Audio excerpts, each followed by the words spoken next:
தினம்தோறும் விளக்கேற்ற நல்ல எண்ணெய் இதயம் நல்லெண்ணெய். அதாவது மத்திய அமைச்சரை மாற்றணும் அப்படின்றது எதிர்க்கட்சிகள் திட்டமிட்டு செய்கின்ற ஒரு அரசியலுடைய சித்து விளையாட்டு.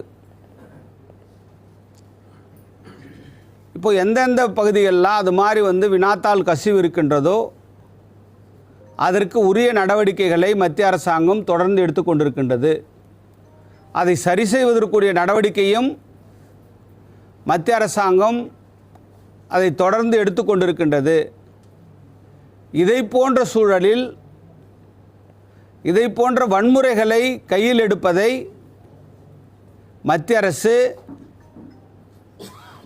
அதை வன்மையாக எதிர்க்கின்றது. சரி, இது ஏன் மரியாதைக்குரிய ராகுல் காந்தி அவர்கள் நாடாளுமன்றத்தில் விவாதிக்கலை? நாடாளுமன்றத்தில் அதை விவாதிக்காமல் வெளியில் பேசுவதனுடைய நோக்கம் என்ன?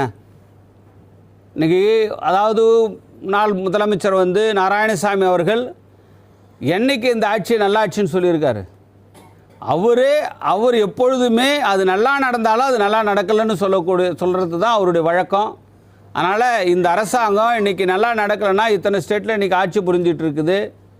இன்றைக்கி பாரத பிரதமர் நரேந்திர மோடி அவருடைய தலைமையில் இந்த அரசாங்கம் நல்ல முறையில் இன்றைக்கு 13வது ஆண்டாக இன்றைக்கு பதவியேற்று இன்றைக்கு சிறப்பான ஒரு ஆட்சியை புரிஞ்சிட்டு இருக்காங்க.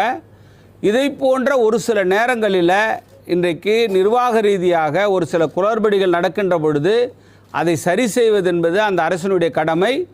அதற்குரிய நடவடிக்கையை பாரத பிரதமர் அவர்கள் எடுத்துக்கொண்டிருக்கின்றார்கள். நிச்சயமாக வெகு விரைவாக அதற்கான தீர்வை நிச்சயமாக கிடைக்கும். அதாவது இது எல்லாமே ஒரு அரசியலுக்காக, ஒரு அரசியல் ஆதாயத்திற்காக அது போன்ற ஒரு வார்த்தைகளை அவர் பிரயோகப்படுத்துகிறாரு. நிச்சயமாக இந்த அரசாங்கம் ஒரு ஹிட்லர் ஆட்சியாக இருந்தால் எப்படி 3வது முறையாக மக்கள் அங்கே அங்கீகாரம் கொடுப்பாங்க?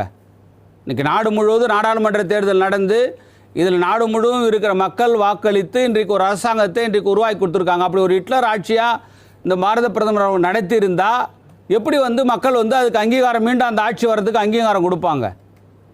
உங்கள் ஆட்சி சரியில்லைன்றதால தான் இவங்க இது வரைக்கும் காங்கிரஸே திரும்ப 13 ஆண்டுகளில் கொண்டு 3வது முறையான ஆட்சிக்கு வர முடியல. உங்களால் ஏன் வர முடியல? அப்போது உங்களுடைய தோல்வி, நீங்கள் இந்த நாட்டின் மீது, இந்த நாட்டினுடைய வளர்ச்சிக்காக எந்தவித திட்டங்களையும் காங்கிரஸ் கட்சி செய்யலைன்றதுக்காக தான் மக்கள் உங்களை வாக்களிக்க உங்களை புறக்கணிச்சிருக்கிறாங்க. அதை புரிஞ்சு கொள்ளாமல் திரும்ப திரும்ப இதை பற்றி நீங்கள் பேசுகிறது என்பது, அவர் பேசுகிறத மக்களை ஏற்றுக்கொள்ள மாட்டார்கள். அதாவது தொடர்ந்து மரியாதைக்குரிய தமிழக முதல்வர் கூட அவர் நீட்டை தொடர்ந்து எதிர்க்கிறேன்னு சொல்லியிருக்கிறாரு. அது அவருடைய நிலைப்பாடு. அதை பொறுத்த வரைக்கும் இன்றைக்கி பார்த்திங்கன்னா ஒரு அரசாங்கம், ஒரு மத்திய அரசாங்கம் ஒரு கொள்கை முடிவு எடுக்குது. இன்றைக்கி நிறைய விஷயம் தமிழக அரசில் நிறைய முடிவுகளை அவர் முதலமைச்சர் அவர்கள் எடுக்கிறாரு. அதனால் எல்லாத்துக்கும் நம்ம அதுக்கு குறைபாடு சொல்லிட்டு இருக்க முடியும். இன்றைக்கி நிறைய கூட தான் இன்றைக்கி திராவிட முன்னேற்ற கழகம் அந்த ஆட்சியினுடைய பல்வேறு முடிவுகளை இன்றைக்கி எதிர்த்துக்கிட்டு இருக்கிறாங்க. அதெல்லாம் அவர் மாற்றிக்கிறாரா? தமிழக முதலமைச்சர் மாற்றிக்குவாரா?